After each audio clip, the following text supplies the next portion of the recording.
started as any normal day before it, with me working tirelessly to create a powerful form of liquid bomb.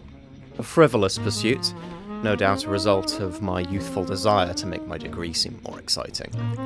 My fervorance for privacy had led me to relocate my experiments to my apartment, the convenience dulling my mind to the potential for an accident.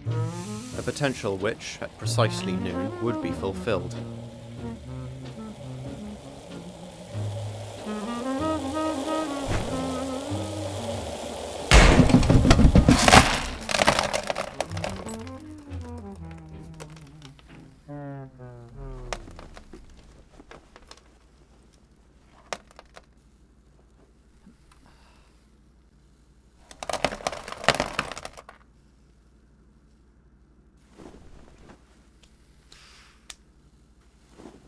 Dreading the wrath of my landlady, I resolved to clear the mess as quickly as possible, an act which would unveil the first of my house's many secrets.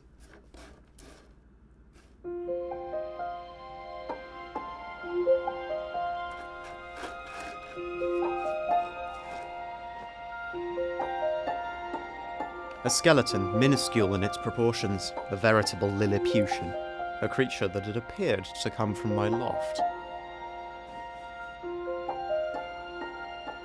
I resolved to explore it once.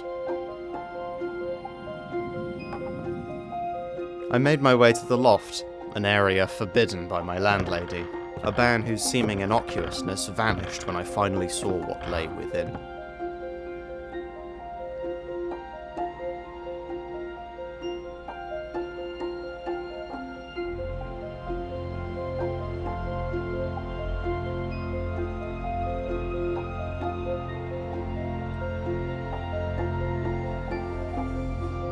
An entire city, completely to scale, full of the corpses of long-expired beings.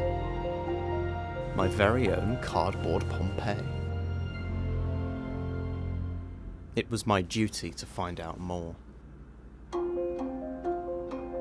After consulting an archaeology guide, I began my first architectural autopsy. I was delighted to see a host of tiny furniture. Wardrobes, tables and chairs, all made from the same flimsy cardboard as their walls and roofs. As I looked closer around the city, I began to see shards of glass, their purpose unclear. Perhaps weapons, perhaps tools. The possibility of either was incredible and impassioned my thirst for discovery. So much so that I began to dissect each and every building I could see, searching for answers. Who were these creatures? What killed them off? How did they get here in the first place? So enthralled was I with these questions that my clumsiness would get the better of me yet again.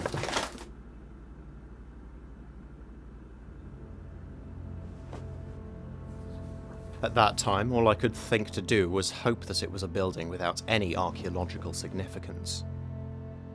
But when I finally looked inside, what I found was far worse than any temple or holy building.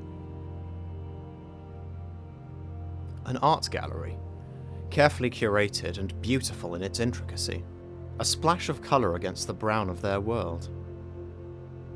For some reason, the thought that these beings, who had such limited access to anything, still felt it necessary to make art deeply, deeply troubled me. Indeed, my previous autopsies now felt like cold acts, typical of my least favourite kind of scientist.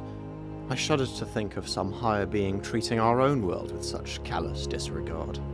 So I tidied my mess as best I could, trying to repair what could be repaired. In my guilt, I even replaced a dead candle I found in the centre of their city, with my own still bright light. And yet, as my guilt drove me downwards, I noticed something. The shards of glass were refracting my lantern, its specific placement bathing the city in colour. And for the first time in what I expect was a long, long time, the city was lit in the way its people intended.